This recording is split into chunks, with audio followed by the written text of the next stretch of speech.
Is everybody ready?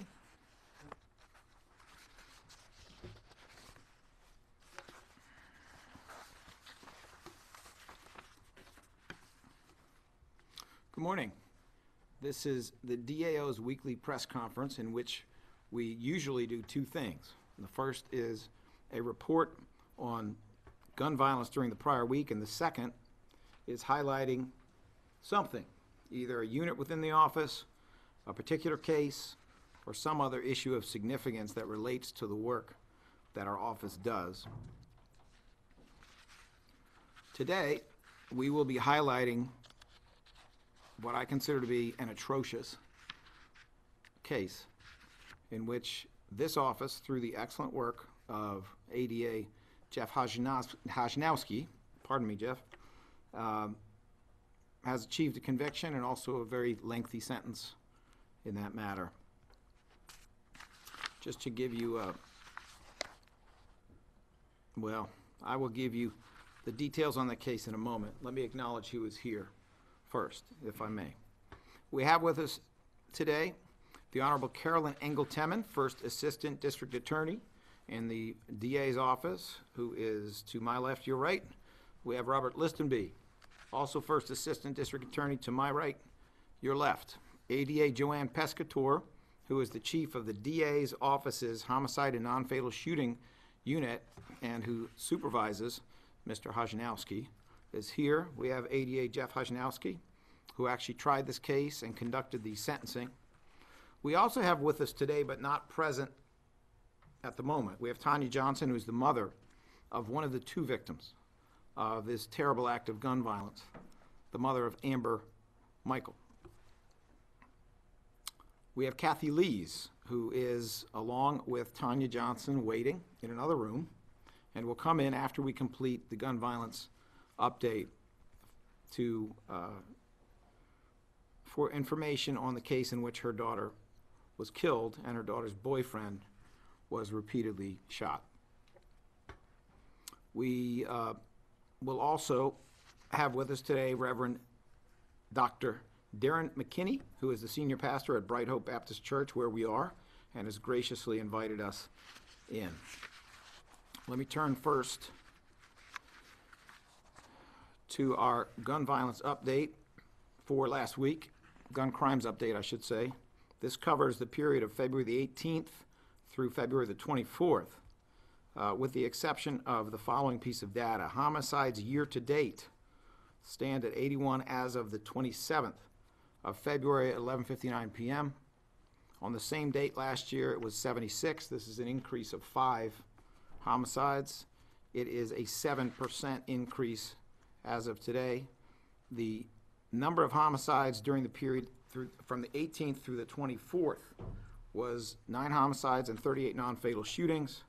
As we've mentioned previously, during the pandemic period, we've seen an average of about 1.5 per day. So 9 homicides is more or less around the 10.5 that we have seen during this pandemic period. There were, during the period from the 18th to the 24th, 135 gun or gun violence incidents. Police made 94 arrests. You should know that many of these are for gun possession. And of those 94 arrests, the Philadelphia DA's office opened 94 cases and charged 94 cases. The median bail set for illegal possession of guns during this time period, according to our data, is $100,000. And the median bail set for violent offenses committed with guns was $262,500. As you're all well aware, this appears to me to be yet another failure of a cash bail system to keep some people in jail who need to be there. But that is what we have. I'd like to reference a couple of gun violence incidents that have occurred before we turn to our second topic. The first is a shooting incident, a non-fatal one, which occurred on Sunday, February 27th at about 10:42 p.m. on the 1000 block of South Street. An approximately 54-year-old black male was shot once in the left cheek during what appears to be an attempted carjacking. The male drove himself to Jefferson Hospital, was placed in stable condition, and no arrest has been made at this time. This investigation remains active and ongoing. Anyone with information is encouraged to immediately contact the PPD Shooting Investigation Group. You notice I said Shooting Investigation Group. During almost the entire period when we have been doing these press conferences, I would suggest that people contact a particular investigative division. The reason I'm now saying Shooting Investigation Group is because the Philadelphia Police Department has made a move that I have repeatedly said and still believe is an excellent one, which is the creation of a group who are focused not only on homicides and gun homicides, but the creation of a group under Captain Johnny Walker, which is focused specifically on non-fatal shootings. That number is 215-686-8270 or 215-686-TIPS, T-I-P-S. Second incident, shooting incident that is a homicide. This morning at about 1:23 a.m. on the 200 block of West Lehigh Avenue, an approximately 24-year-old Hispanic male was shot 2 times in the back of the head and once in the right shoulder. He was transported to Temple Hospital, where he was pronounced a short time later. No arrest has been made by police yet. Anyone with information is encouraged to contact PPD's Shooting Investigation Group at 215-686-8270, which is 215-686-TIPS, T-I-P-S. Our team and I remain committed to supporting victims, co-victims, and communities impacted by gun violence and other crimes. If you, your family, or your community needs support, counseling, relocation, or other services offered by the Philadelphia DA's office, please contact our Victim Support Services Division, which is at 215-686-8022. I want to talk for just a moment about the case of Commonwealth versus Ronald Murphy. You will be hearing in more detail about this case, both from ADA Jeff Hosjanowski, who successfully tried a case where there was certainly sufficient evidence, but it was not easy, and achieved an excellent verdict, and also a very significant sentence of incarceration. I'd like to talk about that for a moment. I see that in addition to Mr. Hosjanowski, who is here, we are now joined by Tanya Johnson, who's the mother of the homicide victim. Good morning, Ms. Johnson. Good morning. And we're also joined by Kathy Lees, who has been the Victim Witness Services Coordinator, who has worked closely with Ms. Johnson in this awful case. I'm going to summarize for you a little bit about the case, and then turn it over both to Mr. Hosjanowski and also to Ms. Johnson for their comments. I will tell you right now, we are not using the name of the second victim in this case, the boyfriend of Amber Michael. And we are not using it because that is his wish, and because it is extremely important that we protect everyone and anyone who steps up to participate and to testify in this system. On the evening of September 5th, 2016, this case goes back to 2016, Amber Michael, who is, in the language of criminal justice, the decedent, in other words, the human being who died,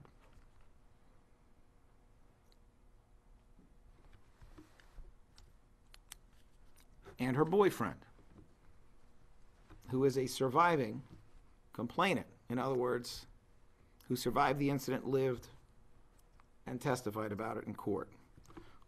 The two of them were out celebrating their 1-year anniversary at the YOLO Cafe, located at Susquehanna Avenue and Chadwick Street in North Philadelphia. Ms. Michael left the bar and walked across the street to a takeout restaurant to order food. My recollection is that her boyfriend actually stood outside of that bar and watched to make sure she would be okay. While inside, she was approached by the defendant, who began saying disrespectful things to her. He was essentially flirting with her, hitting on her, put it that way, but it was disrespectful. This prompted her to call over her boyfriend, who was waiting outside. The boyfriend entered the restaurant and removed Ms. Michael from the store without really interacting with the defendant. This was not some sort of angry boyfriend confrontation scenario. He removed her so that she would be safe from the restaurant. The defendant then followed them outside and began saying things to them. The defendant and her boyfriend then had words in the intersection of Susquehanna and Chadwick for several minutes. The two parties went their separate ways. Defendant walked towards 17th Street, then northbound towards Dauphin Street, where he was last seen on video. Yes, there was video in the store where this situation began. The complainants went back to the bar. You may recall they were celebrating their first anniversary as a couple. About 20 minutes later, Ms. Michael left the bar to take a walk to cool down after the encounter with the defendant. She was still understandably upset with his conduct. She walked up the 2200 block of North Chadwick Street, followed by her boyfriend. About halfway up the block, the two of them encountered the defendant, who was sitting on the steps of an abandoned house. Defendant got up from the steps and said a few words to the boyfriend before he pulled out a black handgun and shot the boyfriend in the torso. After the boyfriend fell to the ground, the defendant shot him 9 more times, including once in the back of the head. He survived. The defendant turned his attention to Ms. Michael and shot at her several times, striking her once in the back, causing her death.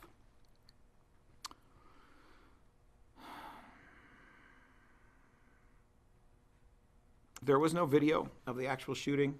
Video from inside the premises of the restaurant was recovered.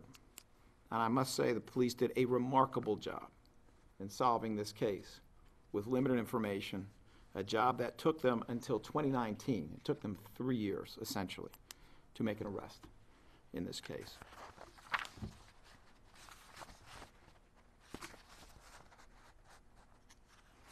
I would like to thank PPD's Detective Francis Graff for his exceptional investigative work, for hanging with this case, for not giving up, for getting a result. I'd also like to thank ADA Jeff Hajnowski for his diligence and his excellence, not to mention his excellent supervision within the homicide unit, now headed by Joanne Pescatore. And I'd also like to thank Tanya Johnson, mother of homicide victim Amber Michael, for her courage. I'm going to ask that Mr. Hajnowski come forward first, and then I'm going to ask that Ms. Johnson come forward second. I will not get up in between the two of your presentations, and please say what you have to say.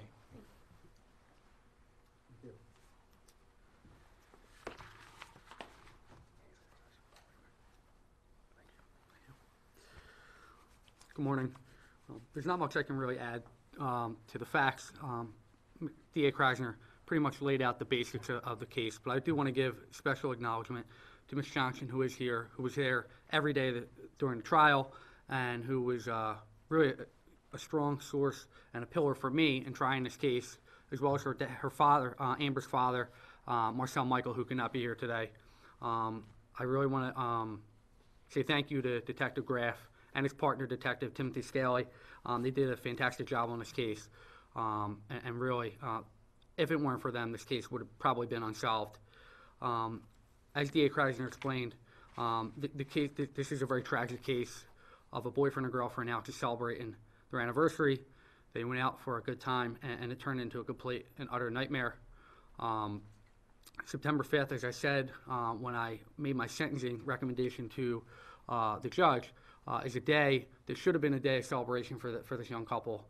And every year now, Amber's boyfriend will constantly, and her family, will remember that day as one of the worst days in their entire lives. This case was tried in front of a judge. The judge did find the defendant guilty, and we did make a recommendation of 35 to 70 years for this defendant, which he did impose. And the defendant is serving a term of 35 to 70 years. I will add that this case didn't have a whole lot of forensics to go by. The gun in this case was never recovered. We did have shell casings, but no gun to match. A lot of this was based off of the surviving boyfriend's testimony, which was largely corroborated by the video that we recovered, or that was recovered from inside and outside of that takeout store, that pretty much was on point for everything he said and how it happened. In no way, shape, or form was Amber or her boyfriend the aggressor in any way. In fact, to the contrary, the boyfriend very calmly tried to separate the two of them inside of the store, very calmly tried to walk them across the street, and acted appropriately in every way, shape, and form. By way about this defendant, I'll tell you that he does have a pretty lengthy history, primarily of narcotics trafficking in that area, particularly the, I think it was the 2200 block of, or 2300 block of North Colorado Street, which is about a block away from there.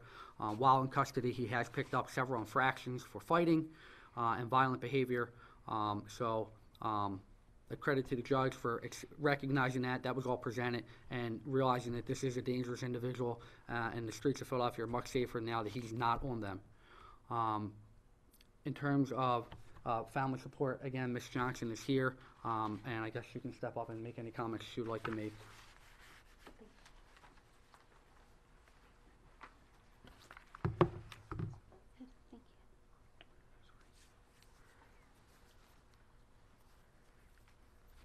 Good afternoon. First, again, just to speak as our DA did, I want to thank the DA, and I want to thank Jeff and Kathy and everyone on the staff for all their diligence, especially Detective Graff, for their hard work, for keeping me informed, for coming to me with everything that they found and everything that they did. I couldn't have asked for more. I just want to speak on behalf of my daughter. She was absolutely amazing. And I'm not saying that as her mother. I'm saying that as another human being looking at another human being. She was a Bloomsburg graduate. She did nothing but improve her community. And not just in Philadelphia, also across Jersey, outside into the counties, Chestnut Hill and Delaware County. She worked with children. She was a TSS worker. She had her own children that were assigned to her, and she was important to them. She was an egg donor, and she donated to women who couldn't have children. And every day of her life, she did nothing but try to be the best type of person she could be. Even in this circumstance, she meant no harm to him, and neither did her boyfriend. And it was tragic, and it was unnecessary. And I look for the DA and everyone to continue this excellent job. This is one case that was done without flaw, and I can do nothing but appreciate that on behalf of her. I'm just grateful. I'm very, very grateful, and there are no words to express what you feel when something like this happens, especially when it happens to someone who didn't deserve it. She was one of the dancers for Power 99's Peace on the Street. She had just done that performance on a few days before. And then less than 48 hours later, this happened. So it just speaks volumes as to we have to help each other. We have to do better. We have to do better as a community. And you have to step up, and we have to say more and see more and speak on more. Because if we don't, just as I'm standing here someday, it could be you, and you don't want this position. It's awful. It's absolutely awful, and it's nothing you ever get over. So again, I appreciate DA Krasner and Jeff and Kathy and Detective Graff and everyone, all the police that were there that evening, everyone. I can only say thank you. But I say to this community, we have to do better as a community, because if we don't, we're going to lose this battle. We're going to lose. Thank you. I do. I do. This is my daughter.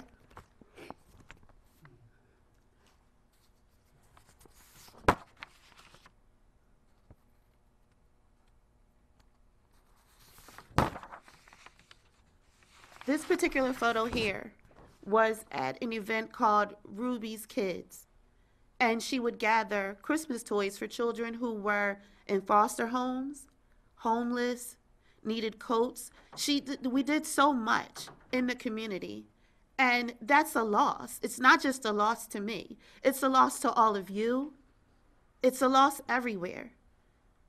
And again, I just plead, we have to do better. We have to do better. They can't do it by themselves. We have to step up, and we as a community, and we are a community whether we want to be or not, we all have to do better.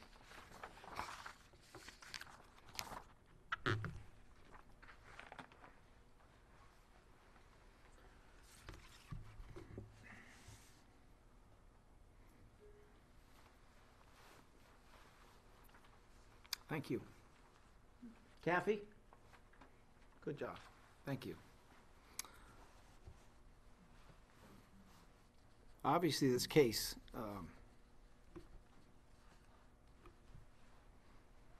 it's a tough one.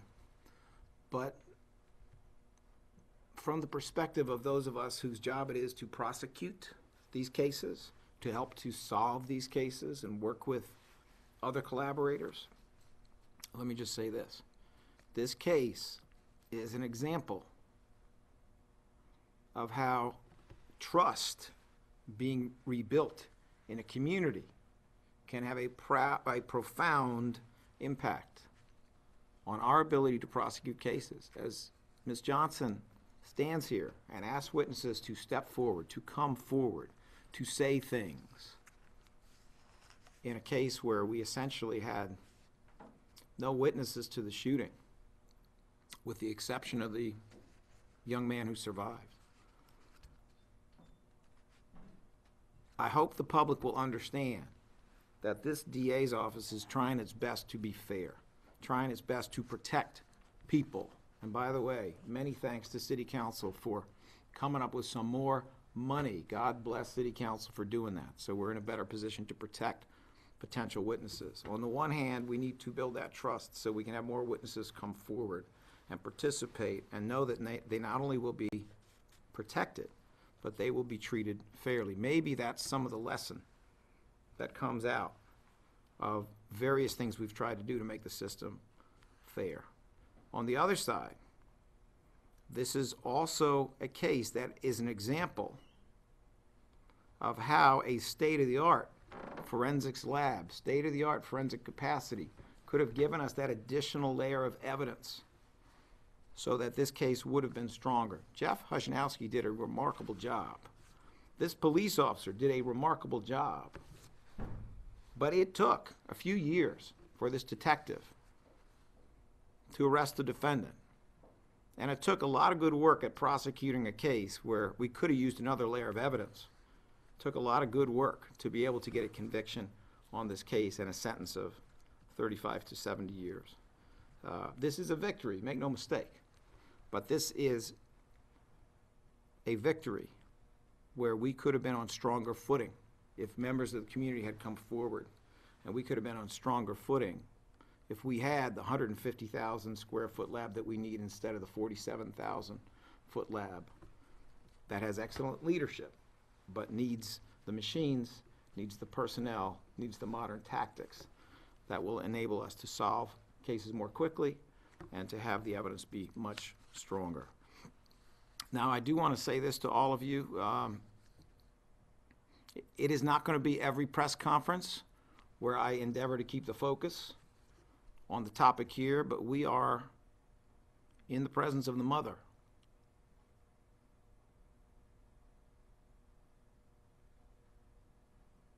of a homicide victim.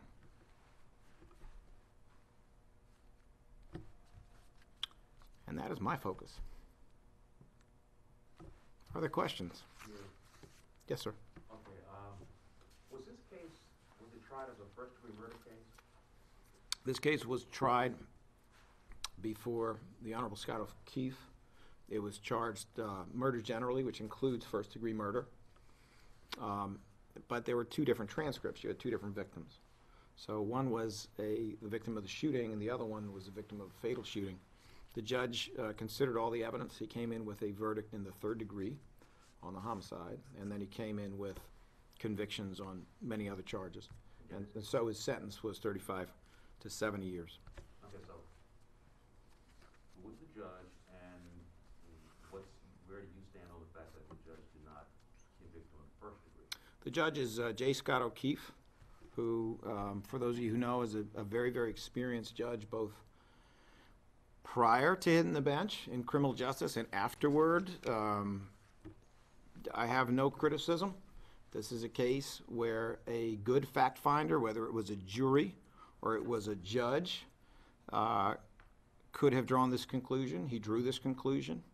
I respect the independence of the judiciary, and I have no criticism for an honest verdict from a capable judge. But third degree in Pennsylvania, correct me if I'm wrong, means that you meant to hurt somebody. You had malice, but you didn't have premeditation to kill them. But because you hurt them so severely, they died. So you shoot somebody 9 times, 1 time in the head, and you shoot somebody in the back. You clearly intended to kill them. So how could you say that the judge got it right here? Number one, because the judge got it right. I've been in this business for 34 years. I've tried a lot of homicide cases myself. And the reality is that you're dealing with a scenario in which a proper fact finder could reasonably find third degree, which is why we tried it on third degree. They could reasonably find first degree, which is why we tried it on first degree. And I'm not going to be Lynn Abraham. I'm not going to sit here and pick on judges or juries because they do their level best and they come in with an honest verdict. Are there any other questions? I have another question. Yes, sir. Last week, related to this topic, generally speaking, last week you spoke out about a sentence or a ruling from a judge in which he dismissed the charges on 2 police officers who you had charged with assaulting a young man. The 2 defendants were brothers on the police department, James and Patrick Smith. You suggested that you may rearrest them. Where are you in that decision on whether to recharge them? Mr. Dean, I will actually be happy to talk to you about that after we finish the conference, but because it is a little bit off the topic, please bear with me. I'll talk to you about that after the conference. Are there any other questions related to the topic of this press conference at this time? All right, thank you very much.